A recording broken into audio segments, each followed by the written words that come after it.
Hi everyone, Nathan here from Oxley Nursery. Every month we help hundreds of people start their garden project. Here's a few tips and tricks to get you going.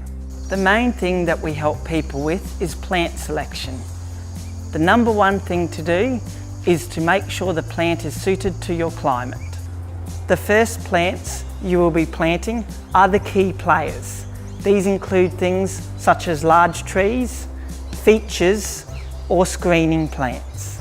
The next stage is mid-range plants. These are generally plants that are hip high.